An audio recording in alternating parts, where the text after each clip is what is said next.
Peace, everyone.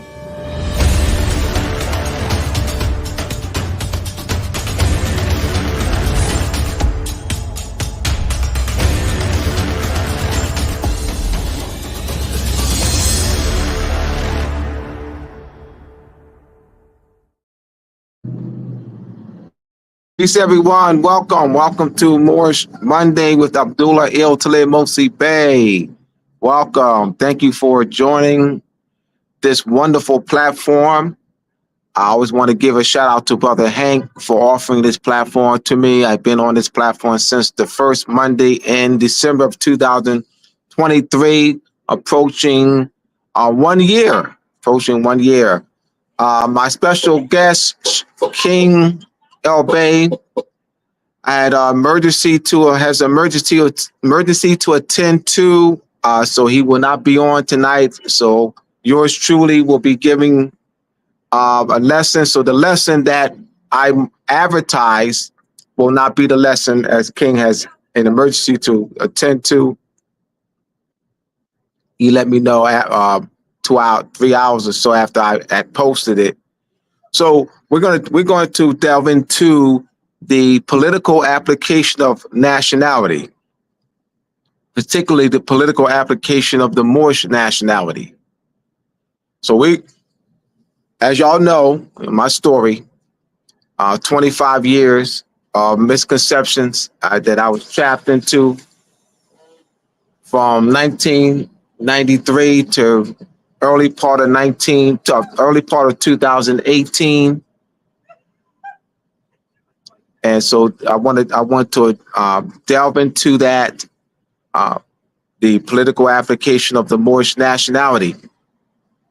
Now, the misconception of Moorish nationalization began over 100 years ago.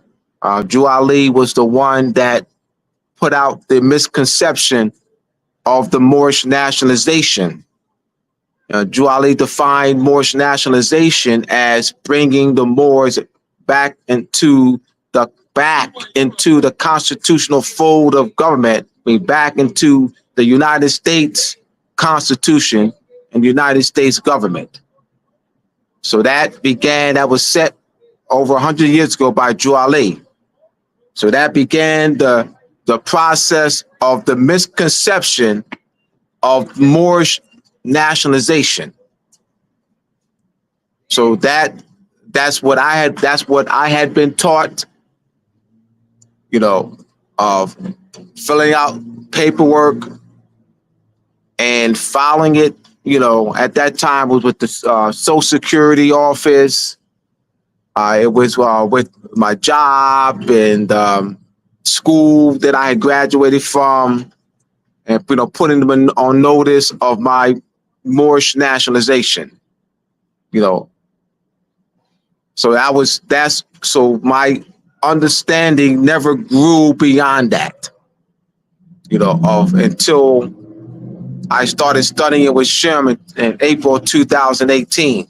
So for 25 years, I was trapped into that understanding, that misconception of Moorish nationalization, of coming back into the constitutional fold of government, coming back into the Constitution of the United States, So that's what I knew about Moorish nationalization. We taught that the consanguinity aspect of it, that you're more by blood. I'm getting into the political aspect of it. And so we got to clarify the misconceptions as I go. So when you look at nationality in the political sense, there's two elements: allegiance and protection. So we say, well, I am a German. What does that mean? I'm a German, or so I'm a German citizen. What does that mean? Oh, what that means is that natural person has given allegiance to Germany and therefore protected by the German government. That's what that means. I am an Italian. What does that mean? That person has given allegiance to Italy and therefore protected by the Italian government. That's what that means. I'm French. That means that person has given allegiance to France and therefore is protected by France. That's what that means politically. Just those are two elements. I'm a Moor. What does that mean? I'm a Moor. What does that mean politically? Oh, that I come under the protection of the United States Constitution. I'm a Moor. Yeah, what that mean? I come under the protection. I've given allegiance to I come under the protection of the United States Constitution. That was my understanding. That's the misconception. That was my understanding for 25 years. I'm nationalized. You know, I got my nationality paperwork. I got my paperwork. I'm nationalized. What does that mean? By those who are still trapped into misconception, it means that they're under the constitutional fold of the United States Constitution. That's what that means by a body of conscious Moors who, as I was, trapped into misconceptions. That's what that means to them, because conscious Moors, they're a body of conscious Moors, and I was one of them, who has taught this misconception. Once again, this misconception was first set in place by Noble Drew Ali over 100 years ago. Over 100 years ago. I am not afraid to analyze Drew Ali's work. I am not afraid to address the misconceptions. I don't have this worship mentality, seeing someone as a god and all. I don't have that mentality. My mentality is for our people. What is in the best interest of our people? So I'm going to use my reasoning mind, my critical thinking mind, my research skills, my etymological mind, semantics, grammar, vocabulary building, listening study skills, epistemology, and analyze. I'm not going to be trapped into, worshiping a man. And so therefore I can't, whatever that he says is right and exact. I'm afraid to, he's infallible, and I don't have that mentality. My mentality is for the best interest of the people, period. That's my mentality, and that's not going to change. So we need to that's once again to address what is nationality in the political sense. So let's look at constitutions. Embodied in constitutions, you have the people of Italy, as an example, the Italian Constitution, the people of Italy, the people of France, in the Spanish Constitution, Spain, you have the people of Spain, and that the sovereignty shall be invested in the people of Spain. Let's analyze that. It's placed in a constitution. You have the word people. People used in the political sense means the repository of the collective sovereignty of the people vested in a constitution. repository, storage. So it's what? It's reposit in a constitution. So the collective sovereignty of the people of Italy is stored or vested in a national constitution, which is a national trust. So the of is the preposition of the genitive sense, means source or origin.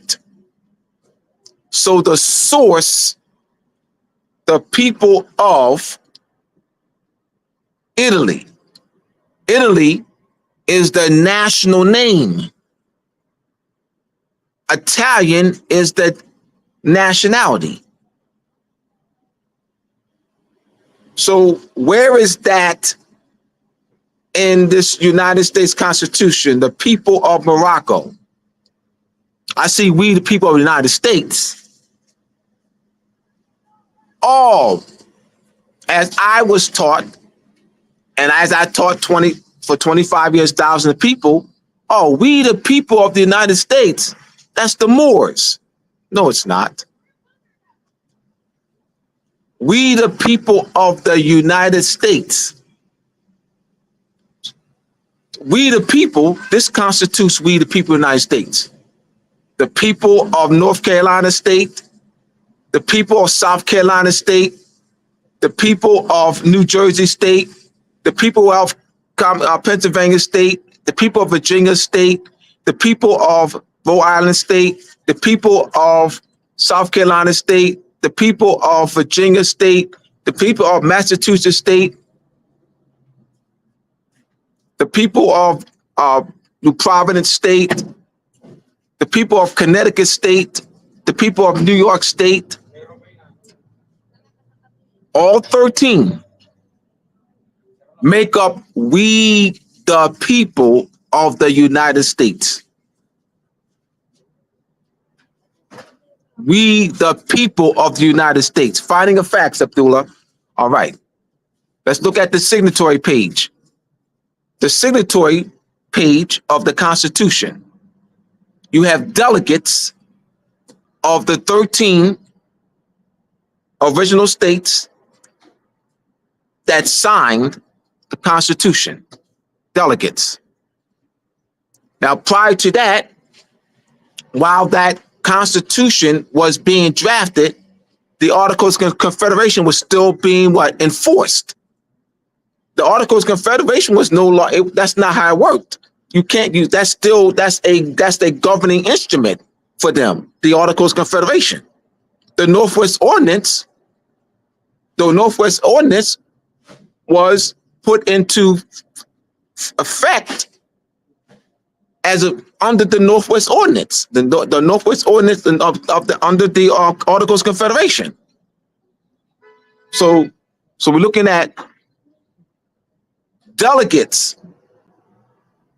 representing their respective states were at the Constitutional Convention. This was a revising. John Jay, Secretary of State, under the Articles of Confederation, he proposed a revisal of the Articles of Confederation. That was what the Constitutional Convention was about, to revise the Articles of Confederation. There were no new states. The only states that were there were the states that signed the Declaration of Independence in 1776. That was part of drafting the Articles of Confederation in 1777, and ratified the Articles of Confederation in 1781. Those states, in Article 1 of the 1783 Definitive Peace Treaty between Great Britain and the United States, His Britannic Majesty, recognizing United States free, sovereign, independent, recognizing United States fears all 13. Those were the states that were represented. So this, we the people of the Moors, like, where's the finding of facts? This is a big holdup in this movement. And this is why I spent tireless hours waking up 4 o'clock in the morning, reading cases after cases, to research it so I can clarify this to the people. Because I'm coming with finding of facts. Remember, I taught this misconception for 25 years. And that inhibited my development on the understanding of our Moorish nationality and the Moorish nationalization process. Because the concept, once again, is the Moorish nationalization is coming back under the constitutional fold of the government, meaning the United States Constitution. Enforce the Constitution. And that is what conscious Moors, know what Moorish, that's what they think about what Moorish nationalization is. So we're gonna continue. Now, nation states have treaties with various nation states. They have foreign representatives, ambassadors, consul generals, consuls, vice consuls, charge d'affaires. Those are foreign representatives that represent their nationals in a foreign country. So you have a French national in Germany. So the French national in Germany, you have the German embassy, the German consulate. So Germany, that French national, or the French, I'm talking about the French, you have the French embassy in Germany, the French consulate in Germany. So that French national has representation in Germany. The French national has French representation of its French government that's extended to Germany. So the French representation is extended to Germany via the French embassy, the French consulate. And so the French embassy ambassador can make a claim of having jurisdiction over the French national because that French national has allegiance to France. And therefore that French ambassador is obligated to protect the French national in Germany. This is the political application of nationality. So this concept is very important to understand. We must come out of the misconceptions that the United States is not our government. The United States Constitution, United States is not the Moorish government. United States Constitution is not the Moorish Constitution. As I've said several times, that our mother is in the hospital. Our mother, Morocco, has been in a coma for over 200 years. That's the state of our mother. So this Moorish nationalization, the Moorish nationalization and recovery of lost Moorish sovereignty must be talked about together. Moorish nationalization and the recovery of lost Moorish sovereignty. We can't talk Moorish nationalization outside of the recovery of lost Moorish sovereignty. It does. How? Our mother is in the hospital. She's been in a coma for over 200 years. How we're protected by her? She's been incapacitated. We have to revive her. Restore the protection. The protection ain't there. Because our mothers, this was never taught to me like this until Shem Malachi Bey, 2018. These conscious Moors those conscious Moors who are still in that misconception paradigm aren't taught this concept. They've taught that this is the Moorish government and that this is the United States Constitution, the Moorish Constitution. So they're taught that they got that's their protector, that they can use the United States Constitution for their protection because that's the Moorish Constitution. So therefore, they don't grow at all in understanding the political application of the Moorish nationality and Moorish nationalization. They don't know it. They don't know it. They don't know the political application of Moorish nationality at all.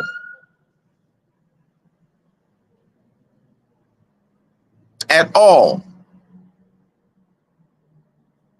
So they don't seek to even discuss the recovery of lost Moorish sovereignty.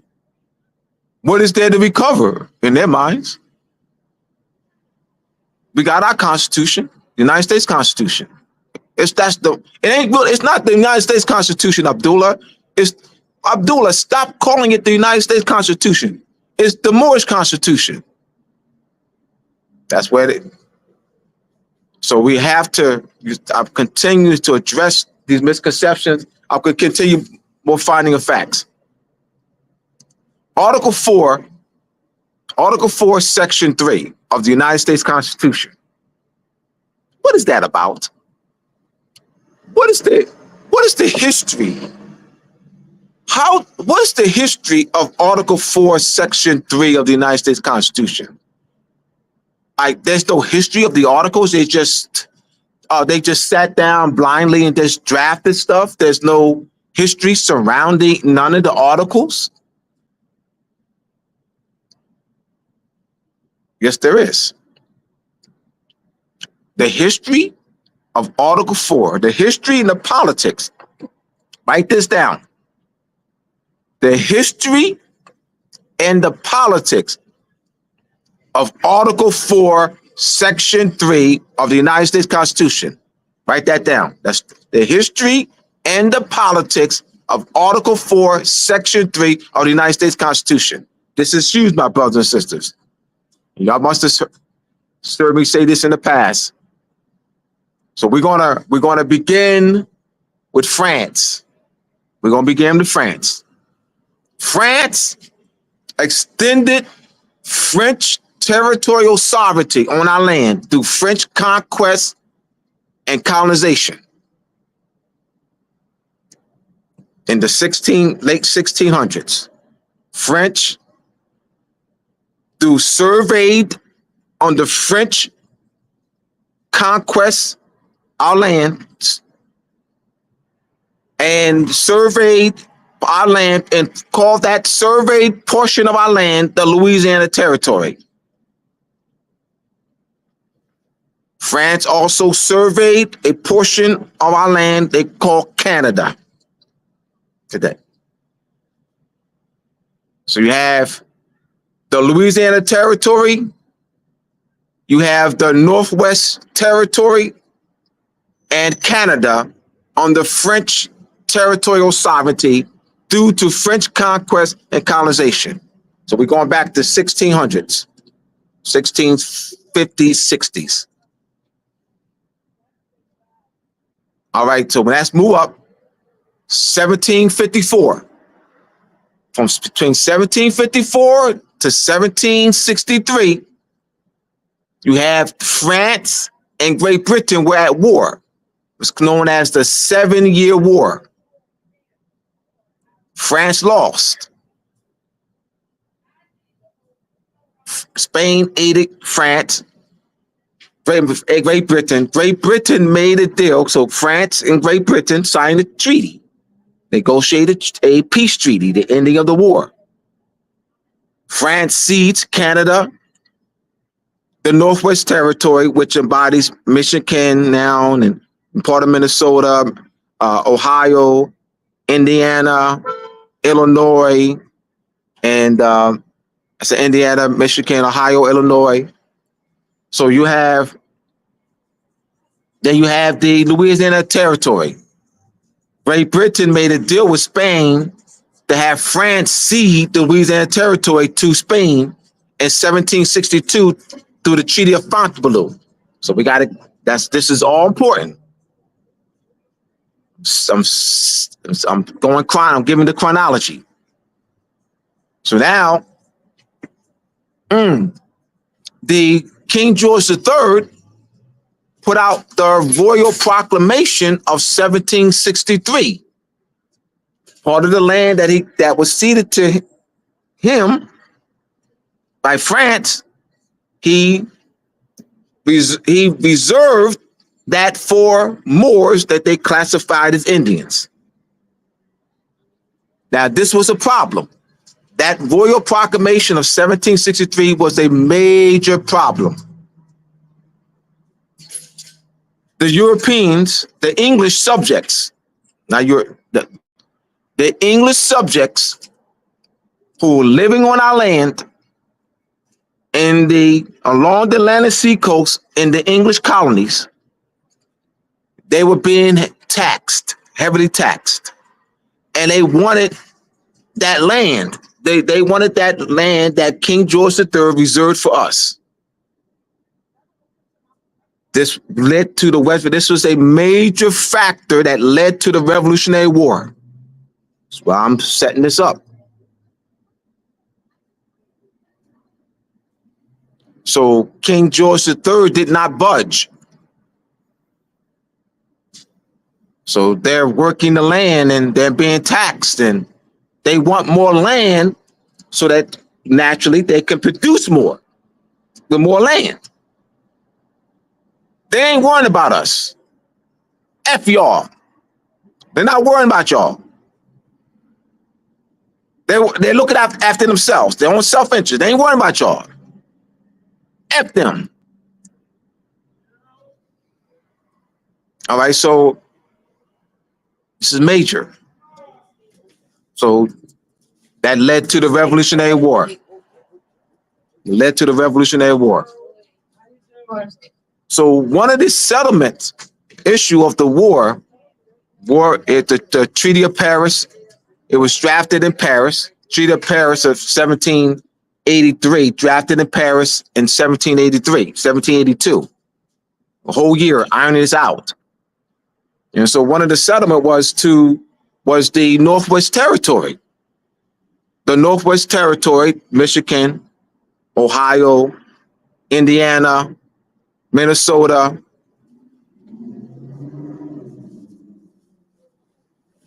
This was the settlement, one of the settlements. So that's an article that the survey language is in Article 2 of the 1783 Definitive Peace Treaty between Great Britain and the United States. That's why I had to bring the chronology, because that is the kicker. Article 4, Section 3 ties to this. Article 4, Section 3 of the United States Constitution ties to this. I'm giving you the history and the politics of Article 4, Section 3. It ain't got nothing to do with us other than they took your ass off moved your land off your land and brought Europeans in from Europe. Talk to me. So here we go. Article 3. So we're looking at Article 3, Article 4, Section 3. So there is, if you read Article 2 of the 1783 Definitive Peace Treaty, You won't see any mention of any particular states. You won't mention United States or South Carolina or North Carolina or Virginia. No particular state is mentioned in Article 2. You have that in Article 1, United States viz, all 13 and name, in English. That's in Article 1, but not in Article 2. So because of that, the 6 largest states made claims to the Northwest Territory. This was a problem because the 7 smaller states was asked out. This was a problem. Thomas Jefferson scratching his head. He's trying to solve the problem. In 1784, he drafted the ordinance of the land ordinance of 1784 as an attempt to settle the dispute. The 7 smaller states had an issue because the larger states would grow more powerful by size and economics. Then you have the drafting of that wasn't solid enough. The land ordinance of 1784 was not solid enough. So here comes the land ordinance of 1785. That still wasn't solid enough. The smallest states were not satisfied. All right, so here we come. The Constitutional Convention. There is unsettled. This matter was still unsettled. There was a smaller committee that met outside of the Constitutional Convention to iron this out. There wouldn't be no Constitutional Convention until this. Yes, they continue to meet, but this was a major issue because the 6 smallest states had threatened to walk out. So what did the United States and Congress assembled do? United States and Congress assembled made a deal with the states to pay off the states' war debts in exchange for the states to release their claims to the Northwest Territory. And that would be managed in the hands of Congress. Article 4, Section 3 of the United States Constitution. So the Northwest Ordinance was of 1787. It's a major document. Major. That's why you got to go back to foundation. So now the plan and ordinance was to make states. Now, if you're going to attract states, if you're going to negotiate where other states are going to be developed in the Northwest Territory, you got to give them something. You got to give them something. Oh, the future states will be on equal footing with the 13 original states. Article 4, Section 4 of the United States Constitution. The United States shall guarantee a Republican form of government in all the states in the Union. You got to give them something. You got to be attractive because it's a major point. That has nothing to do with us. They took your ass off the land. That was its business. That's business. That's a business venture for them to generate more revenue. In creating states, generates more revenue, schools, and populating more people, a tax base, workforce. So they brought people in from Europe. Move your ass off. You're going to tell me that Moors were there? You're going to tell me that Moors were there? That were down with this? Moors were down with this.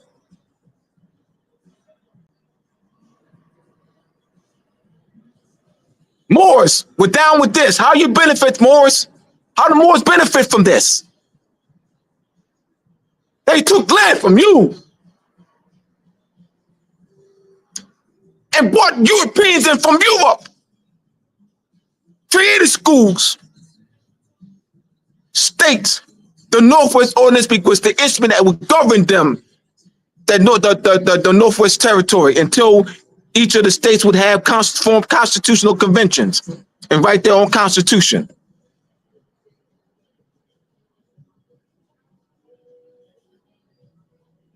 How is this our constitution? That's major. My brothers and sisters, let's not look at this. This is major. I want y'all to sink your teeth in this. This is major. Y'all probably didn't know this. You got constant more say, oh yeah, Northwest Territory. They don't know it like this.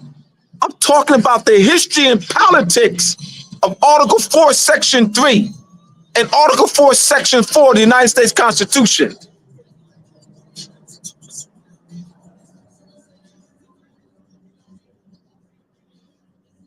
We must have, they don't have a proper understanding of Moorish nationalization, of the Moorish nationality.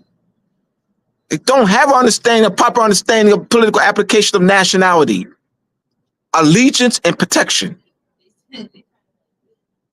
If you're talking the political application of nationality, allegiance, and protection, it's not out. I go anywhere in the world, say the same thing. Chinese citizen, what does that mean? That means that person has allegiance to China and protected by the Chinese government. That's what it means. What else could it mean? That's what it means. Politically, that's what it means. All right. Oh, I'm a Chinese citizen.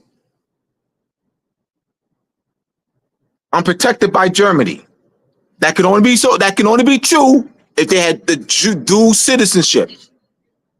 All right, the statement can only be true. I am a Chinese citizen. I'm protected by Germany. That can only be true if that Chinese citizen has dual citizenship. And if there is a major dispute, the first citizenship takes precedence, as in a murder. The first citizenship takes precedence, meaning that of national origin. Come on, my brothers and sisters. Now you coming to understand national origin. We got a Chinese who has dual citizenship. Now the question is, there's a murder now investigation. The question is, what is the national origin? China. So now China has jurisdiction because China is the state of national origin. Talk to me, my brothers and sisters. I'm here to teach you all nationality. This is very important because I want us to be able to talk to people worldwide. The problem is, my brothers and sisters, conscious Moors only talk to other conscious Moors. Conscious Moors with misconceptions are only talking to conscious Moors with misconceptions. So therefore, they don't broaden their mind. They only talk to conscious Moors with misconceptions. They're trapped, narrow view.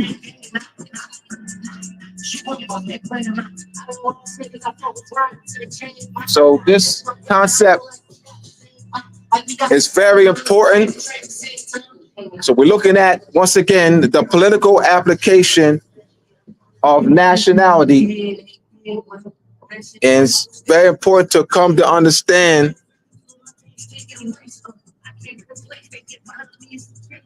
why this is very important,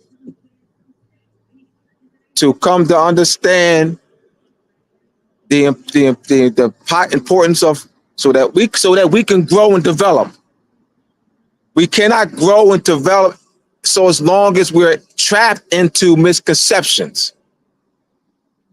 And I started off by saying the misconception about Moorish nationalization began with Nur Ali over 100 years ago, because Drew Ali defined Moorish nationalization as bringing the Moors back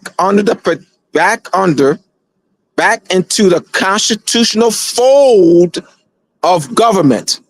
He also made statement which is in the constitutional bylaws of the Moorish Science Temple of America, constitutional bylaws of the Moorish Holy Temple of Science, being part and parcel of this said government. Moors are part and parcel. That's Moors are part and parcel. That is in the divine constitutional bylaws of the constitutional bylaws of the Moorish Science Temple of the Moorish Holy Temple of Science. You have the being part and parcel. That is in the constitutional bylaws of the Moorish Science Temple. So you have part and parcel of this said government. We're neither part and parcel nor part and parcel of this said government. Remember, it's not part and parcel. It's not part and parcel. It's part and parcel of this said government.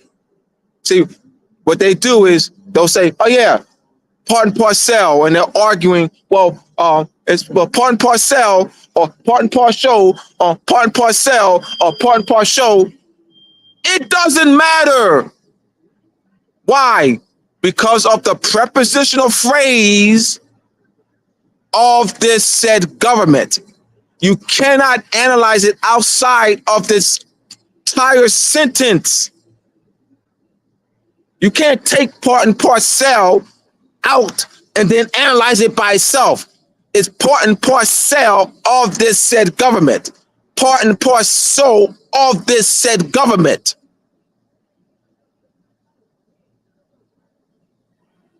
So this is a very important concept of clarifying the misconception about Moorish nationality and the Moorish nationalization. And so when King let it be known that he had an emergency to deal with, I had to come up with a topic, and I said this would be fitting, to address, and I will continue to do so. And I've done a lot of one-on-ones, and I will continue to do so in clarifying this misconception, because we cannot move forward. We cannot without putting this to bed.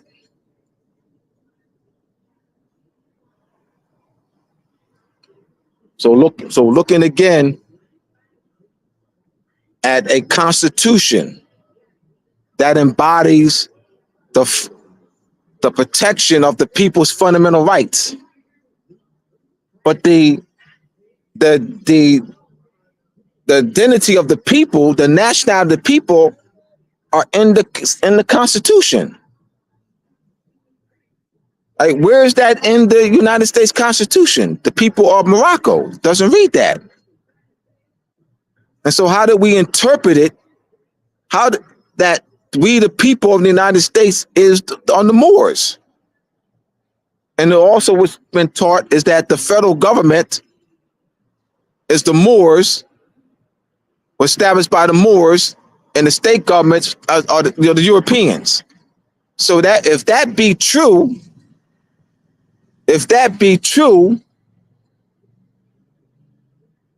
well, keep in mind, they were already a union. There was already a confederation before the Constitutional Convention of 1787. They had already assembled as a confederation of 13 states. That already it's called the Articles of Confederation and Perpetual Union. That already exists. They were already in perpetual union under the Articles of Confederation. So this more perfect union, well, the Constitution because of the principles of federalism, establishes a more perfect union. Because the union exists already under the Articles of Confederation of Perpetual Union. They weren't forming a union. The union already existed. Like they weren't convening. They were, because they were what? They were governed under the Articles of Confederation the whole time throughout the drafting of the Constitution, from March 1787 to September 1787. Throughout the debates in 1788 and the ratifications that each state held except Rhode Island, they were being governed under the Articles of Confederation. The Northwest Ordinance, the Land Ordinance of 1784, the Land Ordinance of 1785, the Northwest Ordinance of 1787, under the authority of the Articles of Confederation. Like they already had, the Union was already in place. So they weren't coming, they didn't convene in 1787 under the Articles at the Constitutional Convention to form a union, to form a more perfect union under the principles of federalism. Under the Articles of Confederation, you don't have the principles of federalism. You don't have a Supreme Court. You don't have a national Supreme Court under the Articles of Confederation. Under the Articles of Confederation, Article 2 of the Articles of Confederation, where each state retains their free sovereign to be free, sovereign, and independent. You don't have that language in the Constitution. You have "we the people of the United States." So we're going to do a comparative analysis. Article 2, like it's Article 2, Article 3 of the Articles of Confederation, where each state and retains their to be free, sovereign, and independent. You don't have that in the Constitution. You have "we the people of the United States." That's federalism. "We the people of the United States" constitutes federalism. And that's all 13 people of South Carolina and so forth constitutes "we the people of the United States," not the Moorish nation. So this misconception is because, and this is why I needed to spend time in studying so that I can bring it with clarity and bring the finding of facts with clarity, because that's the only way that you're going to clear up the misconceptions. I can't clear up misconceptions by saying that's not so. That's not so. That means nothing. I have to show through finding of fact that it's not so. I'm showing that it's not so. So Article 4, Section 3, Article 4, Section 4 are major. So we're looking at the politics and history of both of them. Article 4, Section 3 of the United States Constitution, Article 4, Section 4 of the United States Constitution. Major. So each of the states, in August 1787 at the Constitutional Convention, the ratification procedures were put in place. The delegates took the ratification procedures back. There were debates. Thomas Jefferson, James Madison, and Alexander Hamilton wrote 88 articles between them. They're known as the Federalist Papers. They were written in 1788 to encourage the ratification of the Constitution. The states had ratification debates. You had the Federalists and Anti-Federalists. There were those who did not want this more perfect union. Those who did not want federalism. They wanted to maintain the operation under the Articles of Confederation. They're known as Anti-Federalists. Thomas Jefferson, Alexander Hamilton, and James Madison, I think John Jay, are Federalists. They wrote those 88 articles to push for the ratification of the Constitution. How are we part of this? Each of the 9 of the 13, there were 12 ratification conventions. Rhode Island did not hold a ratification in 1788. Rhode Island didn't end up ratified until 1791. So 12 of the 13 states had ratification conventions. They were given, the procedure was put in place at the convention, 1787. They were debates. How are we part of this? It wasn't signing it and it goes into force. It didn't go into force by signing it. It has to be ratified. Drafting, signing, that's a procedure, due process. It has to be ratified by 9 of the 13.